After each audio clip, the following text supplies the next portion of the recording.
با عرض سلام و صمیمیتی به اندازه خدمت شما بیننده عزیز شبکه ورزش نشر نوبتی برنامه اطلاعاتی هفته ورزش رو با شرح مهمترین رویداد و چهاربینی های هفته ورزشی کشور منظورتون می‌گردانیم. در استودیو با شما هستم فریدون سفرزاده. پس بیاید نگریم که هفته سپری شده در حیات ورزشی کشور چه نوگانی‌ها و چه نتیجه‌ها از خود باقی گذاشت. متوجه باشید به سرخط خبرها.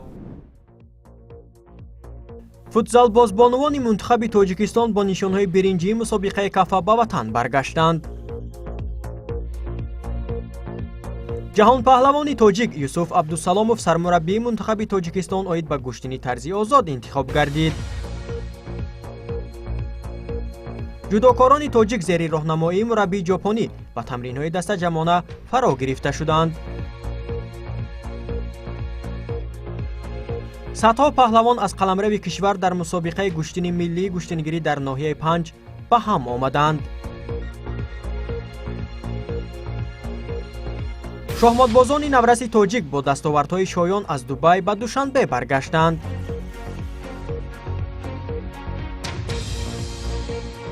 مبارزه 16 دسته برای دریافت جام شهرداری در شهر دوشنبه آغاز گردید.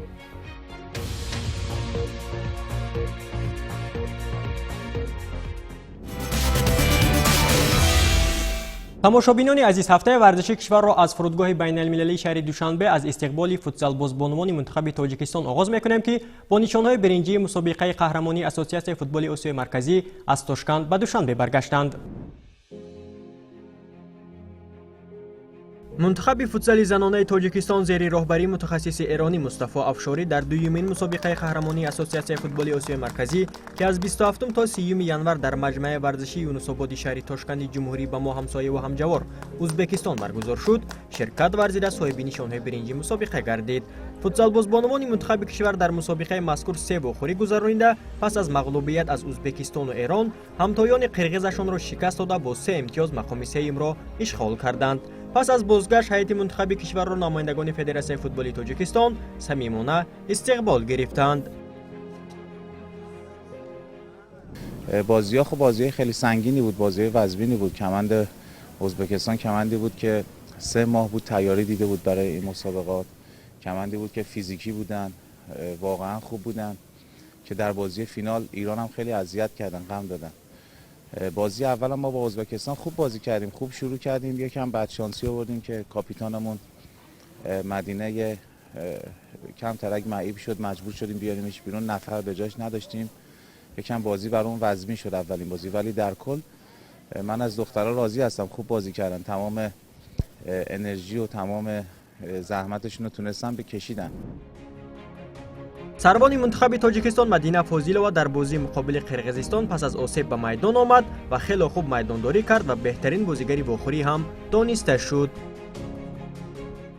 میخوام بگویم که دختران دسته ما خیلی هم خرسند هستند که یعنی سزاوار جای سوم شدیم و دختران دسته ما بسیار هم کوشش کردند. در 3 بازی که بود بسیار هم کوشش کردند از سبب که 2 بازی پای هم داشتیم با دولت ازبکستان و ایران، 2 دسته پرقوت. بله، از همین خاطر کم دختران ما خسته شده بودند و در بازی ایران کم زیادتر گل یعنی سر دادند و در یک روز دیگر ما یعنی وقت داشتیم که با دسته قرقیزستان بازی کنیم و کوشش کردیم که در این یک روز بسیار هم یعنی آماده شویم، تیار شویم که با بر ضد قرقیزستان یعنی خوب بازی کنیم، یک نتیجه خوب رو به دست بیاریم.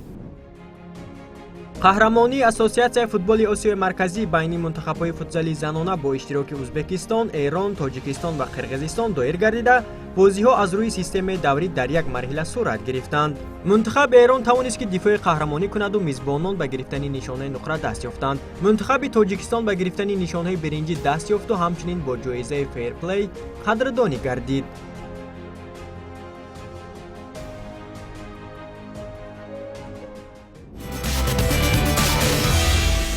بینندگان گرامی، اکنون به قرارگاه کمیته ملی المپی تاجیکستان میرویم که آنجا میان راهبریت فدراسیون گشتنی تاجیکستان و جهان پهلوانی تاجیک برنده نشان نقره بازی‌های المپی پکین 2008 یوسف عبدالسلاموف شرطنامه همکاری به امضا رسانیده شد. اما اکنون یوسف عبدالسلاموف به حیث سرمربی منتخب تاجیکستان اوید به گشتنی طرزی آزاد فعالیت میکند. یکم فوریه در قرارگاه فدراسیون گوشتنی تاجیکستان با اشتراک رهبریت فدراسیون و مسئولین کمیته ملی المپی نشستی برگزار شد. در نشست مذکور ورزشکاران و مربیان فدراسیون گوشتنی طرز آزاد و یونان و رومی نیز حضور داشتند. هدف برگزاری و آخرین مذکور آشنا ساختن یوسف عبدالسلاموف برنده نشان نقره بازی‌های المپی در هیئت تیم ملی تاجیکستان به حساب می‌رفت. بعد شناسایی خود یوسف عبدالسلاموف همراه مربیان و ورزشکاران صحبتی انجام داد. در هفته صحبت مذکور از مسابقه برگزار گردیده چمپیونات تاجیکستان اوید به گوشتنی طرز آزاد و یونان و رومی نیز خلاصه برداری کرده شد. همین طور مراسم امضای شرطنامه همکاری 2 فوریه در کمیته ملی المپی تاجیکستان دایر گشت. شرطنامه را یوسف عبدالسلاموف و پرزیدنت فدراسیون گوشتنی تاجیکستان جمشید مشربزاده در حضور نایبان پرزیدنت کمیته ملی المپی تاجیکستان امضا کردند. در اساس شرطنامه که تا انجام بازی‌های المپی پاریژ 2024 اعتبار دارد، یوسف عبدالسلاموف دسته منتخب گوشتنی طرز آزاد تاجیکستان را به مسابقه‌های بین‌المللی جهت به دست آوردن راحت بازی‌های المپی پاریژ و به دست آوردن مدال المپی آماده می‌کند. Это очень важно, чтобы следующее поколение уже на следующих Олимпийских играх показывали результат и массово развивать борьбу вольную и греко-римскую в Таджикистане. Я чувствую очень большую ответственность, потому что на мне не только результат на Олимпийских играх, хотя это очень короткий срок.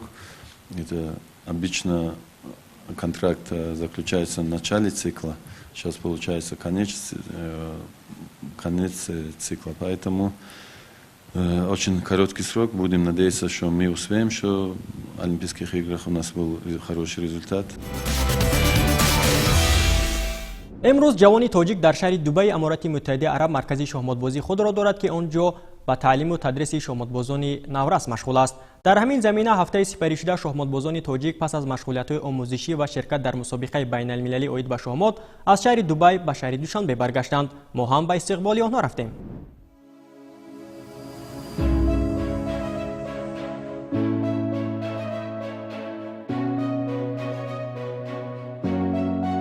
چهار شاهمادباز نورسی تاجیک السو سیفالدینوف، دوید نعیموف، امیر نوروززاده و امران سیفالدینوف پس از مشغولیت‌های آموزشی و شرکت در مسابقه بین‌المللی شاهماد زیر راهنمایی شاهمادباز معروف تاجیک فرخ امانتوف در سینا چیسی اکادمی شهر دبی با دستاوردهای فخری به وطن برگشتند.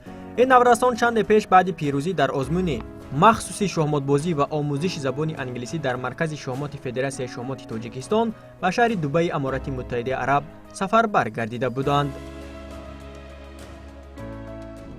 در آزمون اشتراک کرده سزاوار جای دوم شدم. پس از مینداری خودم را با فدراسیون شاهمات بیان میکنم و سینا چیس اکادمی. من در وقت خالگی هم همراه دوستانم به هر دولت ها پرواز کرده دانش خودم را روز تا روز سیقل دادن میگیرم. شاهمات بازی ذهنی است. از همه ورزش ها این بازی ذهنی شاهمات میباشد. مثل که شاهمات این با معنی سر استواری میبخشد. این نورسان همزمان با شاهمات به آموزش زبانهای خارجی در مرکز شاهمات شهر دوشنبه فرا گرفته شده پس از گذشتن از آزمون به دبی سفر کردند که این خود کار را برای آنها در یکمین سفر بین المللیشان آسان‌تر نموده است. Игра в шахматы закаляет мой характер, избивает не только победы, но и поражения, которые я научилась стойко переносить. همین طور چهار شاهمادباز نورس همچنین در مسابقه بین المللی نیز اشتراک نموده یکمین جایزه هایشان را دریافت کردند که آرزوی هر فردی ورزشکار محسوب می شود.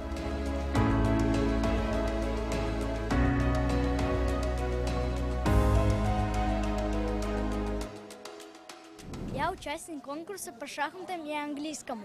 Изначально мне казалось это очень сложным, ведь все мои одногруппники очень умные и способные. Но я поверил в себя и бум, я в Дубае. Все, что тебе нужно, это учиться и поверить в себя. آخری هفته جاری چمپیونات تاجیکستان اوید به جودو در قصر تنیس و مجمع ورزشی آبی شهر دوشنبه برگزار می‌گردد. حالا جودوکاران تاجیک زیر راهنمایی مربی ژاپنی به مسابقه مذکور آمادگی دیده ایستادند. گزارش از تمرین دسته‌جمعی جودوکاران تاجیک از شهر دوشنبه.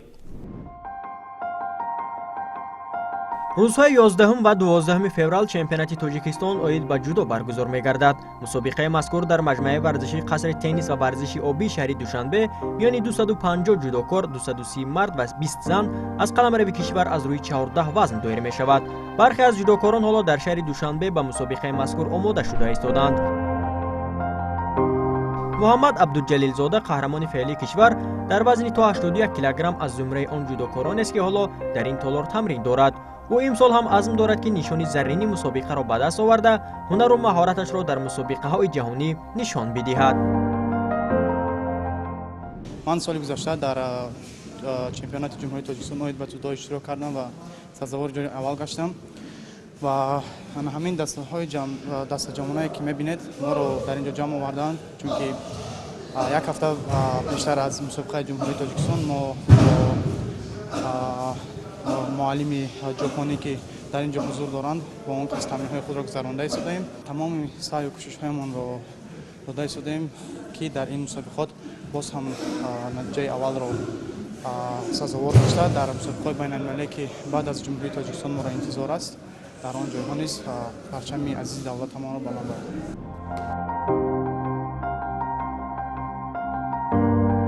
чуноне ки муҳаммад зикр кард, ба онҳо мураббии ҷопонӣ Тамура Тори машғулиятҳои дастаҷамонаро талқин карда истодааст. Тамура Тори ҳоло бо ҷудокорон ошно шуда иброз дошт ки ояндаи ҳар кадом ҷудокорони тоҷикро дурахшон мебинад.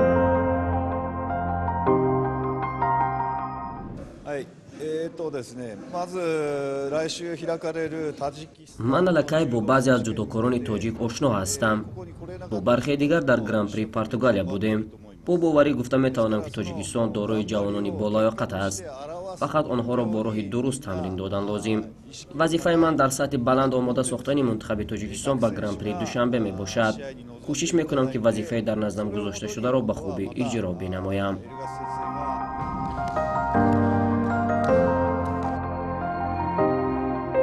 албатта мусобиқаи қаҳрамонии тоҷикистон ин як марҳилаи омодагӣ бо мақсади баланд бардоштани малакаи варзишгарон ва дарёфти чеҳраҳои нав ба мусобиқаи байналмилалии гран-при душанбе маҳсуб мешавад, ки оғози моҳи июн барои аввалин бор дар тоҷикистон доир мегардад.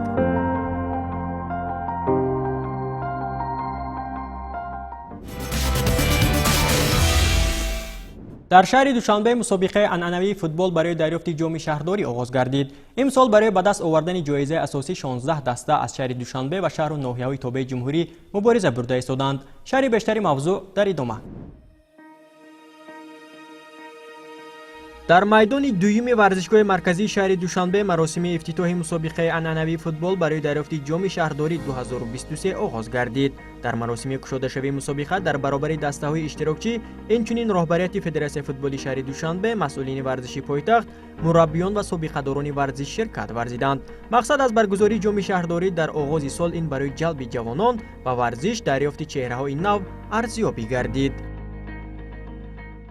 ҳамасола ин мусобиқа ҷоми шаҳрдорӣ баргузор мегардад. пеш ин мусобиқа номаш вечерни душанбе мегӯфтанд, барои мукофоти вечерни душанбе. ҳозир ин мусобиқа номаш ҷоми шаҳрдорӣ шуд. барои ҳамин мақсади ин баргузории мусобиқа пеш аз ҳама ин дӯстии варзишгарон, дарёфт ёфтани чеҳраҳои нав барои дастаҳои мунтахаби шаҳру ҷумҳурӣ. инҷа мураббиёи ҷумҳуриявӣ ҳам инҷа тамошо дорем, бозиёро мураббиёи ҷумҳурӣ, дастаҳои лиги олия ва дигар ин мусобиқаҳоро тамошо доранд барое ки дарёфт намудани чеҳраҳои нав. бозиҳои мусобиқаи анъанавии футбол барои дарёфти ҷоми шаҳрдорӣ 2023 бо дидори дастаҳои раёсати корҳои дохилии шаҳри душанбе ва қарияи боло шурӯъ шуд. дар рақобати мазкур футболбозони тими раёсати корҳои дохилии душанбе пирӯзӣ ба даст оварданд. бозиҳои даври гурӯҳии мусобиқаи анъанавии футбол барои дарёфти ҷоми шаҳрдорӣ 2023 аз рӯи системаи даврӣ дар як давр доир гардида, 4 дастаи беҳтарин аз ҳар гурӯҳ ба марҳилаи чаҳорякниҳоӣ роҳ меёбанд. ба иттилои масъулин, бозиҳои ниҳоии ҷоми шаҳрдорӣ 2023 дар арафаи ҷашни наврӯзи байналмилалӣ доир мешавад.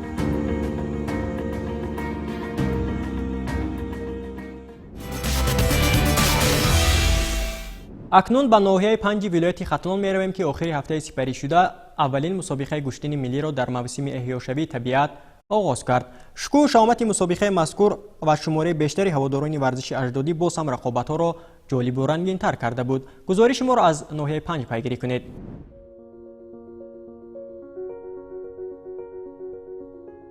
چهارم فوریه در ناحیه 5 ولایت ختلان مسابقه گشتین ملی گشتینگیری با یک شکوه و شهامت خاصه و تعداد زیادی هواداران این رشته ورزش اجدادیمان با سبقت‌های صدها پهلوان جالب و خاطرمان پس سر شد. مسابقه مذکور با ابتکار مقامات اجرایی حکومت دولتی ناحیه و صاحبکاران وطندوست در عرفه جشن نوروز بین المللی دایر کرده شد. پهلوانان هم برای نشان دادن زور و بازوان خویش در نزد هواداران بیشمار کوشش می‌کردند که با آسانی از دست رقیب سرافکنده نشوند و با اصول‌های گوناگون حریفانشان را شکست بدهند. هواداران نیز در نوبت خود از این گونه اصول‌ها و پرتافت‌های پهلوانان دستگیری می‌کردند و ذوق می‌بردند.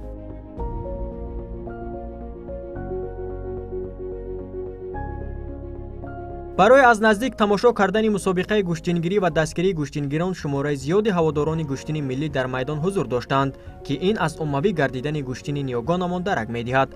قابل ذکر است که سال روان گشتین ملی تاجیکی مقام بین المللی را با دستگیری‌های پیشوای معظم ملت محترم امامعلی رحمان کسب نمود. این درجه بین المللی در وزارت عدلیه شویتزاریا به قید گرفته شده گشتین ملی تاجیکی صاحب سرتیفیکات بین المللی گردید.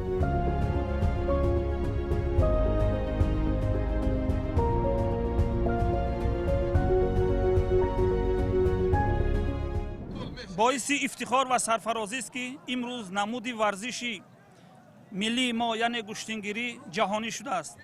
با همین افتخار در ناحیه 5 یک چهاربینی یعنی گشتینگیری تشکیل شده است. از تمام گوشه و کنار جمهوری امروز پهلوانان اینجا جمع شدند و مقصد همین که مردم خوشی و خرسندی کرده ایستادند و مخصوصا جوانان هنر خود را نشان داده ایستادند و سالمی یعنی امروز مردم تاجیک سالمی خود را همینجا نشان داده ایستادند که در حقیقت با کارهای خوب مشغول هستند. ما از این خیلی خرسندیم و شکر از تنجی و آبادی سرزمین خود میکنیم. مسابقه امروز هم در سطح خوبی آماده باشی صورت گرفته برای هر کدام اشتراکچی خاطرمان و جالب پس سر شد. انجام چهاربینی ورزشی با سپاریدن جایزه ها به بهترین های مسابقه خاتمه یافت و همکنون آنها به مسابقه های ولایتی و جمهوریوی راه پیدا کردند. طبق اطلاع مسئولین مسابقه هدف اساسی برگزاری چنین مسابقه ها این پیش از همه ترغیب و تشویق گشتین ملی، سرجمی اتفاقی پهلوانان و ساکنان و گسترش دادن روابط دوستی میان آنها محسوب می شود.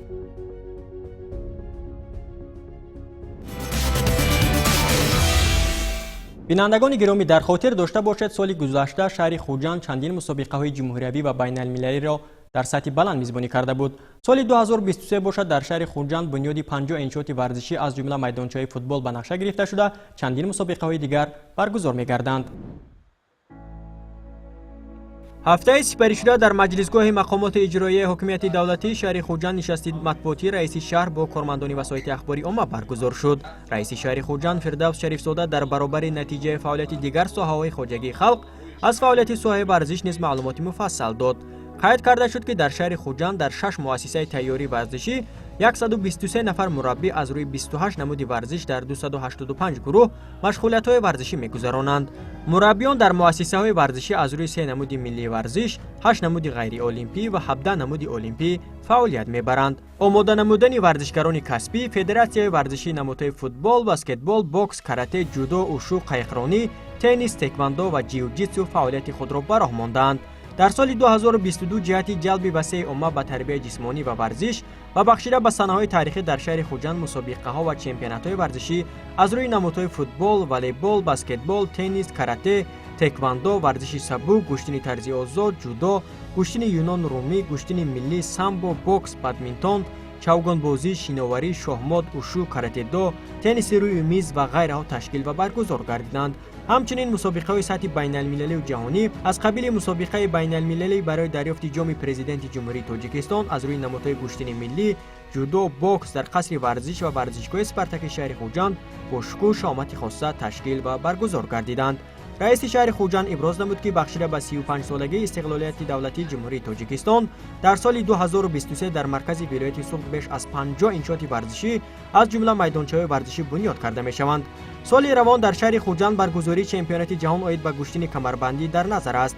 مقامات اجرایی حکومت دولتی شهر خوجند در نقشه دارد که برای در سطح بلند گذرانیدن چهاره‌بینی‌های ورزشی، رشد و عمومیت ورزش در روحیه وطن‌دوستی و خویشتن‌شناسی، تربیت نمودن جوانان و سفربرکنی ورزشکاران به مسابقه‌های با نفوذ، تدبیرهای سودمند اندیشد.